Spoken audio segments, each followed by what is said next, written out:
नमस्कार मित्रों, स्वप्न शास्त्र की श्रृंखला में इस एपिसोड में मैं आपको ज्ञात कराऊंगा कि सपने में यदि आपको श्रीमद् भगवत गीता के दर्शन होते हैं तो उसके क्या स्वप्न फल आपके भविष्य में हो सकते हैं।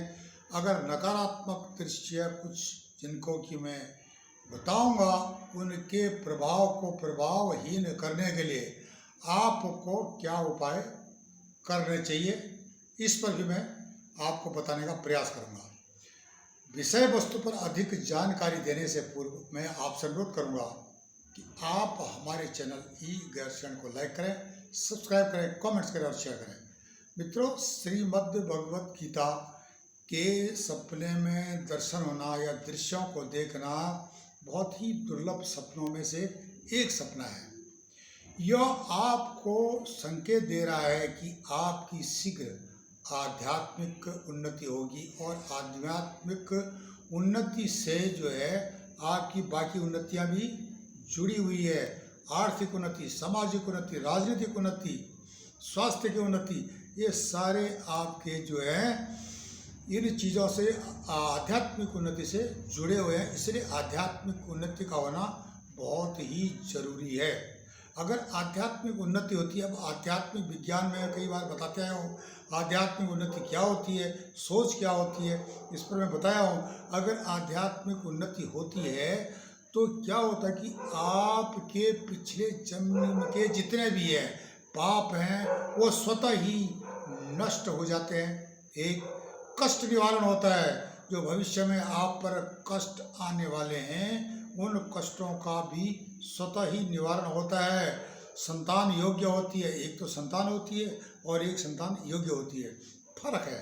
तो आपकी जो संतान होगी वो योग्य होगी। इसी तरह से जो है जो इसके श्रीमद् भगवत गीता के जो भी दृश्य हैं, आप पढ़ रहे हो या किताबों को दे रहे हो, बांट रहे हो या दुकानों खरीद रहे हो, ये सारे दृश्य आपको सकारात्मकता की ओर संकेत देते हैं। युद्ध के जो क्षेत्र में अगर आप देखते हो कि बीच में जब जिसमें कि कृष्ण भगवान अर्जुन को उपदेश देते हैं, उस तरह के दृश्य अगर कुरुक्षेत्र वाले आपको दिखाई देते हैं तो ये संकेत देता है कि आप न्याय के लिए लड़ोगे, किसी सामाजिक न्याय के लिए, या आप लड़ोगे किसी व्यक्तिगत की मदद के लिए या किसी व्यक्तिगत की मदद करोगे, आपसे अच्छा काम होगा, ये इंडिकेट करता है। लेकिन इसमें आपको बहुत संघर्ष करना पड़ेगा, इसके लिए आपको तैयार रहना पड़ेगा। मित्रों, श्रीमद् भगवत गीता के जो सपने हैं बहुत ही दुर्लभ हैं। इसका पढ़ना, इनको देखना, इनके जो श्रीमद् भगवत गीता का पाठ देखना, ये सारी जो है आपको फायदे देने वाले सपने पर। लेकिन कुछ दृश्य ऐसे भी आते हैं कि जिसमें आप देखते हो कि श्रीमद् भगवत गीता का जो पुस्तक है वो फटी हुई है, खंडित है, या कैसी ऐसे स्थान पर आप देखते हो कि जहाँ पर उसको रखना वर्जित है। इस स्थिति में ये नकारात्मक सपना है। कुछ घटना ऐसी होने वाली आपके साथ जो कि आपको नुकसान दे सकती है, या आपको ये संकेत है कि आप होशियार हो जाओ। श्रीमद् भगवत गीता के माध्यम से उसके दृश्य को दिखा करके आपको संकेत दे रहे हैं प्रभु कि आप होशियार हो जाइए, आप पर संकट आने वाला है। तो इसके बचने के लिए आपको क्या करना है? आपको प्रातः सुबह उठते ही विष्णु भगवान का स्मरण करना है, या जो है भगवान विष्णु के निहित उनके लिए आप पीपल के पेड़ के नीचे 5 मिनट का समय बैठकर निकालिए और बिल्कुल एकदम योग मुद्रा में, या आप थोड़ा अपना मेडिटेशन की मुद्रा में वहाँ पर बैठ करके स्मरण कीजिए। जैसा कि आपको सुविधाजनक है उस हिसाब से करिए, तो इससे भी आपका जो स्वप्न देखा है नकारात्मक वो प्रभावहीन स्वतः ही हो जाता है।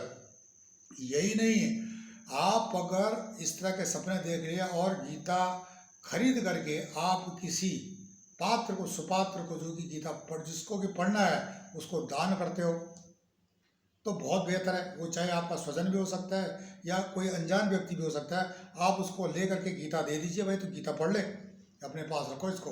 तो ये जो चीज़ें हैं ये बहुत ही जुड़ी हुई है, और गीता तो इतना बड़ा बृहद विषय है कि इसके अंदर संसार की जितनी भी चीज़ें हैं, जितनी भी विद्याएं हैं, सब समाहित हैं। और एक जो है बहुत बड़ा विज्ञान बोल सकते हैं हम इसको, आधुनिक विज्ञान है और सदाबहार विज्ञान है, जिस पर कि आज भी रिसर्च चल रही है और नई नई चीज़ें निकल रही है।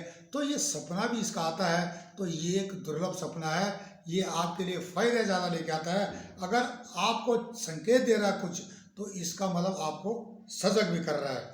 मित्रों, ये थे सपने में श्रीमद् भगवद गीता के दर्शन करने, और नकारात्मक दृश्यों को किस तरह से अपने प्रभावित करना, उस पर मैंने आपको बता दिया है। तब तक के लिए नमस्कार, धन्यवाद।